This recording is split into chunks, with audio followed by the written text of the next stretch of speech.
Obama, but I ain't know how he couldn't stop that shit in Chicago. Same thing with Trump. Trump talking about he law and order, he this and that, but they letting them kill themselves in Chicago. You know what I'm saying? Everywhere. That's happening everywhere, right? But, you know, and there's got to be a way to stop all this shit, this black on black violence. This been one of the #1 killers forever. Absolutely. You know what I'm saying? So we enraged at the white cop killing the black guy, but we really have to really do some soul searching and stop these kids from killing each other, man. And it means like you, I see you talking sometimes. I talk sometimes, and I know they respect us on a different angle, a different lane. You know, some people, you know, I was telling my daughter, I was trying to show my daughter we are the world, right?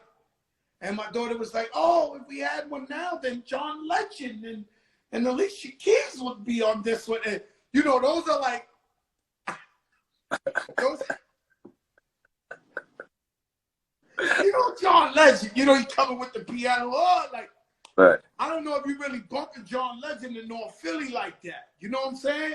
Well, so you know, they like good music everywhere. Yeah, I agree. But what I'm saying to you is, like,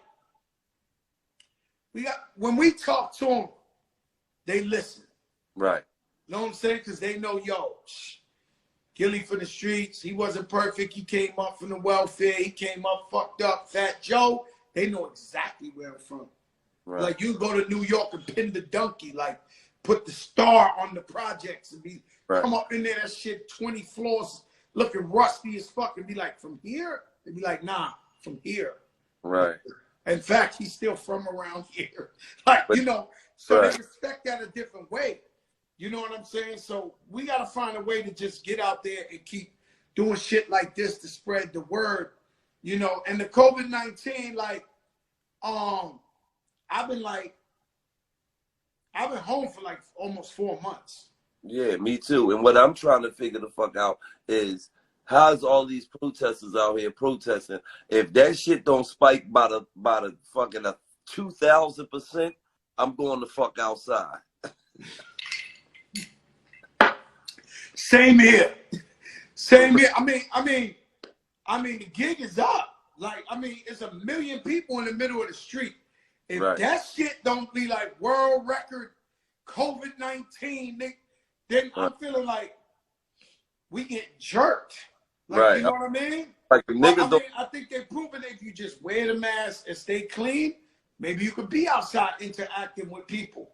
Obviously, we're seeing the shit on TV. Right.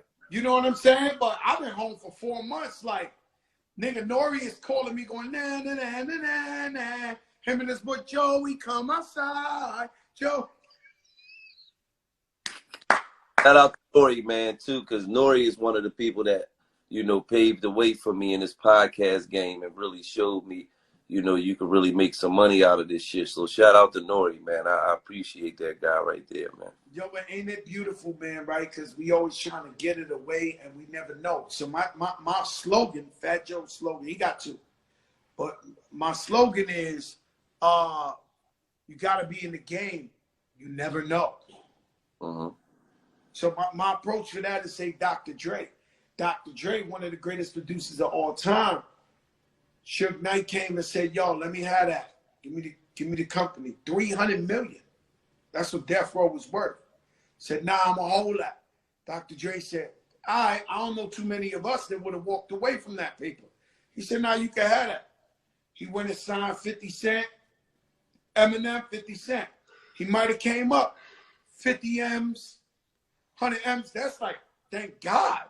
That shit me and you ain't never see 100 M's, right? But you think he stopped there? No. He kept fucking around till he found the Dre beats and became a fucking billionaire. But so you got thing is, getting crack is he left the prior shit before Death Row without no money. Yeah. You know what? Keep that shit. I'm cool. I will go over here. Let me tell you something. This guy, man, he know how to make money regardless. He know one thing. Wherever he go, he gonna get to the bag for real.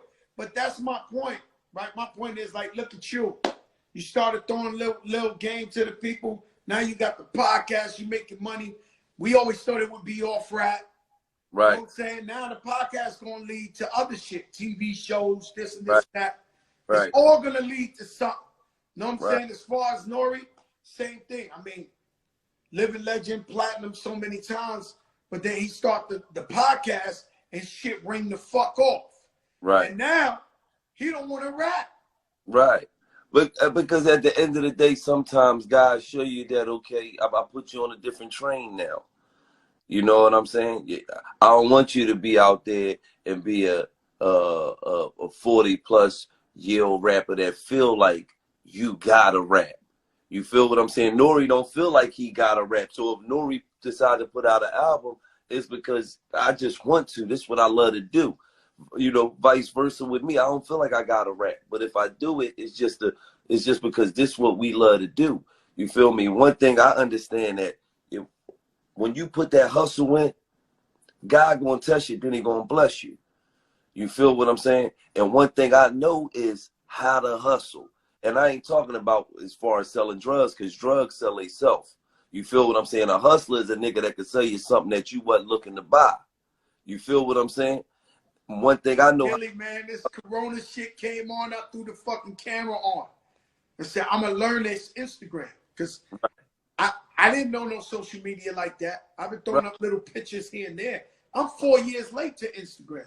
Right. My shit would have been 20 million or some shit like that. I missed the great American Instagram rush when everybody was telling niggas, yo, follow him. Yo, follow my man. And everybody was just waking up with 2 million followers and shit. I missed that. I had to work for every follower on this shit.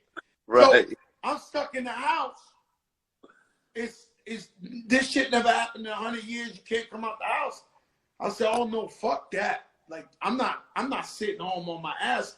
I'm gonna turn on the motherfucking live and get the show popping. Right. And we gonna keep it going.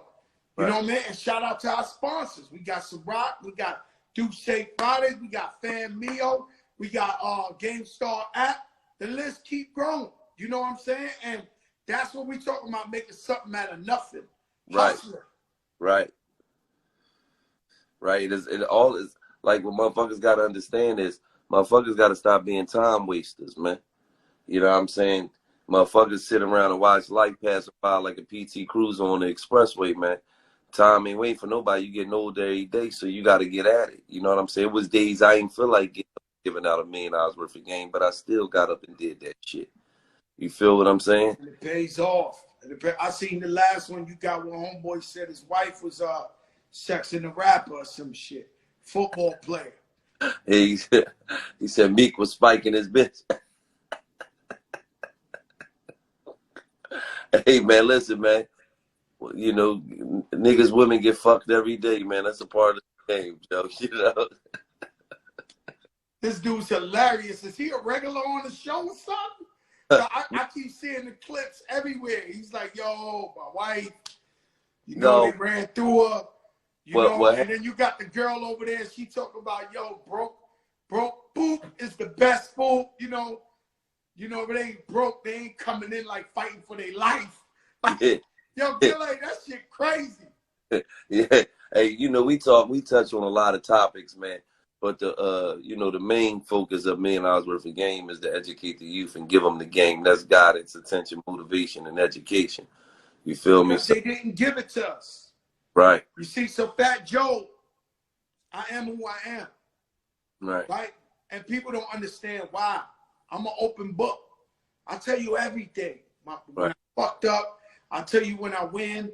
I tell you everything. You know why? Because nobody was giving me game when I was coming up. If somebody would have stopped me when I'm running with, about to blow up, pun and everything, and told me, yo, don't be doing this and this and that.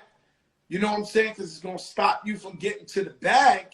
Right. You know, I'm showing up to meetings with 100 dudes. Right. Straight thugs. Everybody did 15, 20 years, scars on their face, and stand there looking at the, like, yo, bro, I'm the first guy they want out of there. They'd rather deal with Lupe Fiasco, bro. This guy's an animal. What happens when he doesn't win? He's coming in here with all them crazy guys. Like, so if I had somebody spit the game, so that's why I try to spit the game to everybody, soak it up. Because I'm trying to let you learn from my mistakes. Absolutely. You know what I mean? And that's why I never I never used drugs, because I had close friends of mine that got caught up in smoking crack and this and that and using drugs. And I didn't have to use the shit to know it's gonna fuck me up. So really? I watch, you know, family members and all that and be like, oh no, that ain't for me. Like, I'm not doing that. Same thing with cigarettes. My mom, she caught cancer smoke. My mom's is on the check-in right now, by the way. She caught cancer smoking cigarettes. Yeah, Mom Dukes is on the check-in. They cut her from ear to ear. My thing is, why would I want to smoke a cigarette? Like, I already see what it did to my mom's. That's just me personally. So when you give out game, and I'm always I'm giving out too much free game. I'm on the show every day giving out free game. Me personally, I never use drugs either. I just smoke weed. There you go. And I already told my first time I smoked weed. What you said? I smoked weed one time. I ran out the crib butt naked at 3 in the morning. And the girl jumped in the car and was like, yo, Joe. And I was like, I'm going to die. I'm going to catch a heart attack. I got to go to the hospital. So she gassed me to get in the car, came around the block. I took like 7 showers. I could never do this shit again. Gillie, you can't. But Fat Joe running through the South Beach naked niggas and be like, oh my God. That boy had the K2. He had, the bath salt. I don't know why for some people, though, weed make them paranoid. Like, bro, paranoid's an understatement. I thought I was catching a heart attack. I went and took 7 showers. Every night I see them in the studio, they smoking mountains of weed. I said, damn, man. Like, I wish I could enjoy that. Like, I can't enjoy that. And the crazy shit is I don't smoke weed. I leave the studio every night smelling like a mountain of weed. And I'm like, yo, the police gonna pull me over. There's no way I'm gonna be able to convince them I'm not smoking weed. I smell like a weed ball. You know what I'm saying? Hey, that's part of studio life, man. That shit there like chocolate candies, B. The weed in the studio. Actually, you ain't in a cool studio if you ain't got a mountain of weed.